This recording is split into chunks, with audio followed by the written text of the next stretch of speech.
Hello everybody and welcome back to another video here on the one and only Tribal Warrior YouTube channel. Of course, I am the Tribal Warrior, and in today's video we're going to take kind of a look at a recap in the WWE. And for those who have been an OG member here on the Tribal Warrior YouTube channel, you might remember the Wrestling World playlist. I think that playlist is somehow still up on the channel.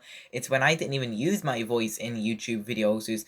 Back a long time ago. I'd say probably about 13 months ago, maybe even longer, when I didn't use my voice on YouTube and I just done AI generated voices and I typed it in, and it's basically where I gave loads of news and what's happening in the WWE. But basically, I'm not reinventing it, I'm not bringing it back, I'm just talking about what is going on. So I might add this video to that playlist because there is a lot going on in the WWE right now, you could say, and I'm honestly a bit lost. Okay, so I'm not confused on literally anything that's going on. I know what is going on in the WWE, but I don't have time to make so many different videos. I don't have time to make 5 or 6 videos each and every week on something that happens. I can't make a video after anything happens in the WWE. I can't keep on making videos after something happens because so much happens in the WWE. And of course, I do have a breaking news section on my YouTube channel, and that is some serious breaking news that does happen, and that is the videos I will tend to hop onto really quick. But because I can't film videos immediately after they are announced, in today's video I'm here bringing a lot of the news we have witnessed over the past week or so and bringing it in today's video. So we're going to be talking about so much. We're going to be talking about PLEs, injured superstars, new champions, released superstars. We'll mainly be talking about division as well, and we will also be talking about artificial, I was supposed to say artificial. Oh wait, I'm right. It is artificial, yeah. Artificial intelligence, which in other words is simply just put as AI. Yeah, so we'll be taking a look at that and a bit more as well. So with that being said, let's get into today's video and let's just talk about what's been going on in the WWE. Now, of course, as you see on the screen in front of you, the first thing we'll be looking at today is obviously this. Wesley and several other WWE superstars have been released. Now, if you don't know what release means, it basically means fired. They no longer work with the company. Now, I won't be talking about each little section of this video for about 5-10 minutes straight. I'm just going to go a little 2 to 3 minute run through, and we're just going to move on to the next topic. Okay, so as I mentioned, Wesley and several other WWE superstars were released. Now, there are actually 9 superstars in total. I think it was Stevie Turner, Lance Anoa'i, Jin Tala, Draco Knox, Hayes Jameson, Summer Sorrell, Braden B.G. Ray, Jamar Hampton, and then of course, as you see in front of you, Wesley. Now, I'm not so familiar with a lot of these names because of course these were kind of rising in the WWE kind of before even NXT, so if I pronounce any of the names wrong, I'm sorry. These 9 WWE superstars were incredible performers. The most shocking release obviously was Wesley, who was a former NXT North American champion and a great success before his heel turn. Many of the stars on this list were either from kind of NXT or WWE Evolve, and I do see 1 or 2 names there that are from WWE LFG. So yeah, a lot of good performers in there, especially Wesley, and it is hard to see them go. Now, this news is kind of a bit of a old news topic, so let's move on to the next section. So yes, we have this now. Some may say this is old news. This is most definitely not old news. This is probably the biggest thing happening in the WWE right now, because last week on Monday Night Raw, the show was about to conclude until Braun Breaker speared Seth Rollins. Breaker simply informed Bronson Reed that Bronson was either going to be on his side or not. Bronson Reed thought for a second and then dragged Seth over to the turnbuckle and hit him with a massive tsunami to wipe him out. The Oracle, Paul Heyman, raised the hands of Braun Breaker and Bronson Reed as Seth was laying helpless in the ring. So yes, there you see the Vision, as in Paul Heyman, Bronson Reed, and Braun Breaker turned on Seth Rollins. I was totally 100% not expecting this on Raw last week. It was one of the most shocking things ever, and we will continue to talk about the Vision later in today's video because we do have another little topic that matches in with this. But yeah, guys, let me know what you think on that. Is that a bad decision to turn Division? I think this is something, probably the biggest thing happening in the WWE right now, but I also do indeed think this is a bit of a bad decision because this was the hottest thing going on in the WWE, and this faction only came about 6 months ago on the Raw after WrestleMania. But either way, huge talking point in the WWE right now. But another talking point is the next thing we're going to be talking about. So yes, this as well. So Ilya Dragunov, he returns and becomes the United States champion. Ilya Dragunov was away from the WWE for a year with an unfortunate torn ACL injury. Last Friday on SmackDown, Sami Zayn had another open challenge. Shockingly, Ilya Dragunov opened the challenge and returned to the WWE. Better than ever. Ilya was not only returned, but he captured the United States Championship in the process. A successful return for Ilya, as everyone was extremely happy to see him back. Of course, Sami Zayn's United States Championship Open Challenge will 100% be missed. He put on a great match each and every week. The stars Sami faced were Rey Fenix, Carmelo Hayes, Javon Evans, Aleister Black, Shinsuke Nakamura, as we mentioned there, Ilya Dragunov, and of course, the never-seen 17, John Cena. Sami was only United States champion for 49 incredible days. Let's hope Ilya Dragunov keeps up this legacy and continues with the open challenges, because I absolutely love the open challenges. I was extremely happy to see Ilya back, and I was very happy to see him win that US title, but I want Ilya to continue on that open challenge legacy, and I think everyone else does as well. And if you do not want to see those open challenges, I'm not mad or anything, but wow, I thought open challenges were one of people's favorite types of matches, and they're so intriguing, and each and every one that Sami Zayn had was so good. So I am a bit sad to see Sami lose that United States Championship, but yeah, congratulations to Ilya Dragunov and welcome back. So yeah, we're only going to touch up on this for a quick second because I think everyone who watches the WWE should know about this. Multiple WWE superstars are out injured, and the 3 you see here is only 3 of so much. There is a huge list of WWE superstars, but if I were to go through that list, we will be here for hours talking. So obviously you see the 3 in front of you. Unfortunately, several WWE superstars are injured, including Jacob Fatu, Seth Rollins, and Rhea Ripley. Hence, that is why Seth Rollins was attacked and taken out by the Vision. It was because Seth Rollins was actually injured, so they had to take him out somehow or some way. So yeah, the 3 you see there are the stars you see on the screen who are injured. They are only a few stars who are injured, and I wish all the competitors the best of luck, and I hope they will be back soon. And then again, think of some of the superstars that got injured a while back. You have Bianca Belair with that finger injury. You still have Liv Morgan out, so hopefully they can come back soon, and same with these 3. I think by the looks of it, out of these 3, by looking at those photos, obviously Seth looks the best out of the photos because that's not an injured photo of him. But I'm guessing Rhea Ripley, because she has a broken nose, although broken nose is obviously severe, but a lot of people have worn those nose protecting masks, and we've seen this in other sports as well. We've seen it in soccer, and we also seen it in the WWE before. Remember, Cody Rhodes and Sheamus went through a phase with the mask, so hopefully she'll be back soon. And same goes for Jacob Fatu, because I think he has a dental injury. But Seth Rollins, I don't know how bad his injury is, but I hope he will be back soon. Same goes for every other WWE superstar who is out injured as well, including Sol Ruka, who got injured on this actual episode of Friday Night SmackDown when Ilya returned. She got injured facing off against Charlotte Flair and Alexa Bliss. And yeah, we just heard all that breaking news last night on NXT. So yeah, best wishes to her and everyone else. So yes, this is honestly insane, guys. I don't know how true this is, but I'm just going to read a statement from Fightful, okay? So Fightful reported this following statement. So, The WWE hired Cyrus Kasauri. I might be pronouncing that name wrong, but if I am sorry. So, Cyrus is a senior director of creative strategy in early October, with early reports indicating that he would use AI into creative services like videos and graphics.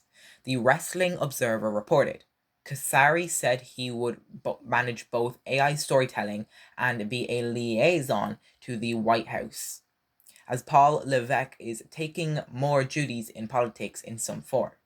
WWE has a contract with Writer AI, a platform which has already been fed WWE content. So if you kind of understood anything that I said there, fair play, because I really don't. I'm still having a hard time struggling with this. I am having a hard time comprehending with this because I never thought WWE would use AI, and that is honestly silly me because I honestly should have predicted it. The way the world is going and the way that the internet is going with AI and everything and how it's getting out of hand. We've all seen Sora AI. We've seen Martin Luther getting involved in the WWE with AI videos, which are honestly shocking. We've seen Queen Elizabeth. I'm honestly so confused with all of that, but this is honestly getting out of hands. But there's also more reports that they're not actually using AI, but then this report came out with Writer AI, so I don't know how true this is. But if you want to go look at Fightful yourself and read the statement, if you want to go look at wrestling Twitter, search up AI and WWE, there will be statements that come up. That's how I came across this. So I just wanted to include that in today's video. And do you guys agree with this? Because I don't think I agree with this. I don't want AI to be helping out the WWE. We have a creative team for a reason. You are meant to be creative. Not creative as going on your laptops and typing this up. Creative as in using your brain. So yeah, from basically bad news to good news. So of course, JD McDonough and Finn Balor were the WWE World Tag Team Champions. They were champions for months. Like when I say months, I mean such a long time. I can't even remember at this point. And in that long period of time, they only had one title defense. I think it was against the LWO or something. A couple of days ago on Monday Night Raw, the Judgment Day, Finn and obviously JD defended against the phenomenal AJ Styles and Dragon Lee. In the end, Lee and AJ managed to capture the World Tag Team Championships in a great match. So happy these are champions now. Hopefully they actually defend these titles, and hopefully Creative thinks of ways to use these titles, and hopefully it's not AI thinking of ways. But if you can't think of ways, honestly, just use AI, because the way these titles have been booked over the past year has absolutely been horrible. But there is only one question now. What should AJ Styles and Dragon Lee's tag team name be? Should it be AJ Lee, AJ Styles, Dragon Lee? I don't know, let me know your thoughts down below in the comment section. I kind of want to see some suggestions, maybe the Phenomenal Dragon or something silly like that. But yeah, huge congratulations to the phenomenal one, AJ Styles and Dragon Lee, on becoming the new WWE World Tag Team Champions. Yes, and now this. A lot of people are extremely mad at this, and I'm not that mad, but of course, we already heard about Seth Rollins earlier in today's video. On the October 20th edition of Monday Night Raw, General Manager Adam Pearce announced that Seth Rollins had suffered an injury and was forced to relinquish the WWE World Heavyweight Championship. Pearce then revealed that CM Punk would compete for the vacant title as Saturday night's main event on November 1st, facing the winner of a Battle Royale held later that night. In the main event of the Battle Royale, the final four competitors were LA Knight, Dominic Mysterio, and the Usos, obviously Jimmy and Jay. In the closing moments, we saw Jimmy and Knight battling on the apron until Jay pushed them both off, eliminating them and costing his own twin brother the match. Jay then threw Dominic Mysterio over the top rope to win the match, setting up a showdown between Jey Uso and CM Punk on November 1st for the newly vacated WWE World Heavyweight Championship. So yeah, I'm honestly couldn't care less about this match, although I do want CM Punk to win this championship, and if Jey Uso does win, I will be extremely mad. So will the IWC, because the WWE is 100% babying Jey Uso. We'll talk about that more in the next video, which will be my predictions, I'm pretty sure will be. But yeah, guys, that is getting out of hand with Jey Uso. The WWE are treating him like their golden boy. They're pushing him each and every single week. They're leaving Jimmy to decide, and at this point, we need another Jey versus Jimmy feud. I think Jimmy's going to turn on Jey, cost him the match maybe, I don't know, but yeah. CM Punk versus Jey Uso World Heavyweight Championship to determine the new champion next week, I think it is, at Saturday night's main event, November 1st.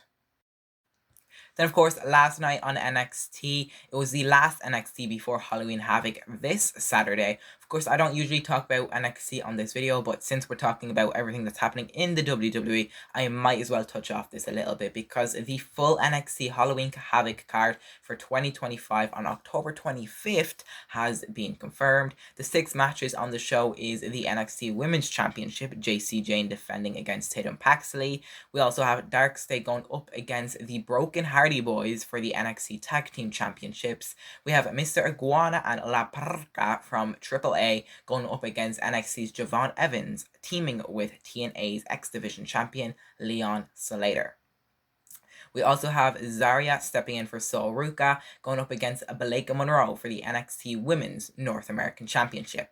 Speaking about the North America, we have Ethan Page defending against Triple H's Dr. Wagner Jr. for the AAA, for the NXT Men's North American title in the Day of the Death match.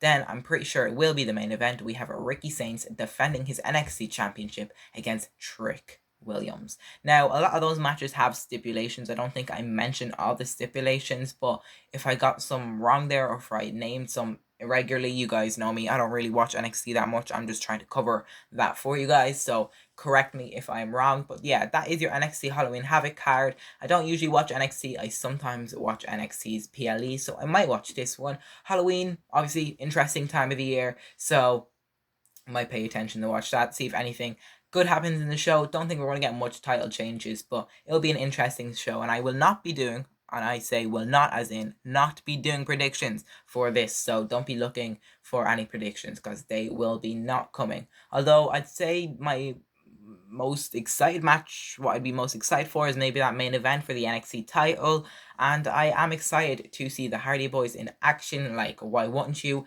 And probably the third match I mentioned there was a tag team match between La Parca, Mr. Iguana versus Javon Evans and Leon Slater. All 4 of them men are incredible wrestlers, so yeah, excited to see what they can do on October 25th. And the last thing we're going to talk about is Money in the Bank next year. Now, as you see in front of you, Money in the Bank next year is scheduled to take place in New Orleans. Now, if you are a true fan, you would have remembered that we already talked about Money in the Bank 2026 earlier in this year. Now, a couple of videos back, and I wouldn't say 2 or 3 videos back, I would say a couple of months ago, we talked about Money in the Bank next year. But the only question is, why am I talking about it now? And why am I talking about it again?